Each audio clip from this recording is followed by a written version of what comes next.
তা দিদি আপনার মেয়ে কই? মেয়ে কখন আসবে? এই তো দিদি এক্ষুনি চলে আসবে, আপনার জন্যই চা বানাচ্ছে মেয়েটা, এক্ষুনি আসবে। এই নিন আপনার জন্য চা এনেছি। হ্যাঁ হ্যাঁ দাও। বাহ, চাটা তো বেশ ভালো বানিয়েছো। তো মা, তোমার নাম কি?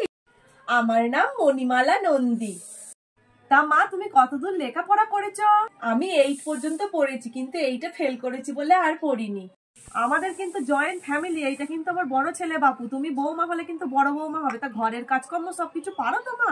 হ্যাঁ, আমি মোচা কাটা থেকে শুরু করে মোচার তরকারি, শুক্তো থেকে সবকিছু আমি রান্না করতে পারি। আমার মা আমাকে সবকিছু শিখিয়েছে। দিদি আপনাকে ওই নিয়ে একদম চিন্তা করতে হবে না। আমার মেয়ে জুতো সেলাই থেকে চণ্ডীপাঠ সবকিছু পারে। আপনি শুধুমাত্র বসে বসে রেস্ট করবেন, আর আমার মেয়ে সব গিয়ে ঘরের কাজ করবে। ঘরের কাজ করার জন্যই তো মেয়েদের জন্ম, তাই নয় কি? আচ্ছা মা, এবার তুমি একটু হেঁটে দেখাও দেখি। বাহ, দেখে তো সব ঠিকঠাকই লাগলো। তা তুমি একটু চুলটা টেনে দেখাও দেখি, আসল কি নকল। আমার এটা আসলই চুল। তা দিদি, আমার আপনার মেয়েকে খুব পছন্দ হয়েছে। আমার ছেলেকে কিন্তু একটা মোটা দেখে আংটি আর সোনার চেন দিতেই হবে, আর 1 লাখ টাকা দিতে হবে, আর সাথে মেয়েকে পুরো সাজিয়ে দেবেন, আর খাট আলমারি তো সঙ্গে আছে, এইগুলো দিয়ে দিতে হবে। দিদি এত কিছু একটু বেশি হয়ে গেল না? একটু কম হলে ভালো হতো, আমরা গরিব মানুষ। আমার ছেলে কত ভালো রোজগার করে, ওর ব্যবসা আছে, তা আপনি এইটুকুনি দিতে পারবেন না?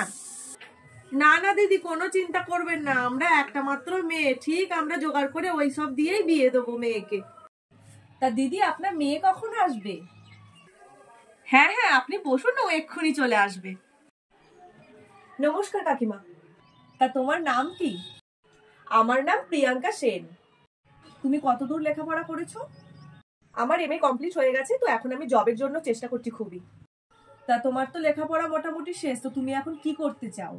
আমি নিজের পায়ে দাঁড়াতে চাই এবং একটা ভালো জব করতে চাই। মা, তুমি রান্না বান্না সব পারো তো? রান্না তো আমি সেভাবে শিখিনি, তবে আমি চাউমিন, পাস্তা, ম্যাগি এগুলো আমি খুব ভালো বানাতে পারি। কি, শুধু চাউমিন পাস্তা এইসব বানাতে পারো? তা আমরা কি সারাদিন চাউমিন পাস্তা খেয়ে থাকবো নাকি? দিদি আপনার মেয়ে এইসব কি বলছে? আপনি এতদিনে কিছু রান্না বান্না শেখাননি ওকে? আসলে দিদি কি বলুন তো, ও তো ছোট থেকে কোনোদিনও রান্নার দিকে যায়নি, পড়াশোনাতে খুব ভালো ছিল বলে পড়াশোনা নিয়েই ছিল, সেই জন্য ও কিছু রান্না পারে না। আর ওর ইচ্ছা হচ্ছে নিজের পায়ে দাঁড়াবে, চাকরি করবে, সেই জন্যই আসলে রান্নাটা শেখা হয়নি। রান্না শেখাটা এমন কোনো ব্যাপার নয়, ও নিজে আপনার বাড়িতে গেলে ঠিক নিজেই করতে পারবে। ঠিক আছে দিদি, তাহলে এক কাজ করি, তাহলে দেনা পাওনার কথাটা সেরে নিই।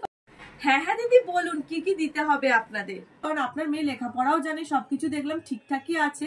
তো দেনা পাওনাটা বলি, আমার ছেলেকে কিন্তু মোটা একটা চেন দিতে হবে, সাথে আংটি, আর মেয়েকে কিন্তু পুরো সাজিয়ে দিতে হবে, সাথে একটা আমার ছেলেকে বাইক দিতে হবে কিন্তু। কি, আপনি এখনকার দিনে দাঁড়িয়ে এত কিছু চাইছেন? আপনি সেটা কোন সাহসে চাইছেন? আপনি জানেন আমি এখন পুলিশ কেস করতে পারি আপনার নামে। মা, তুমি এই বাড়িতে আমার একদম বিয়ে দেবে না। আমি এখানে একদমই বিয়ে করতে চাই না, যে যারা পণ নিয়ে তবে বিয়ে করায় ছেলেদের। কি, এত বড় অপমান আমাকে? আমি 1 মিনিট এই বাড়িতে আর থাকবো না, আমি বিয়েই দেবো না এই বাড়িতে।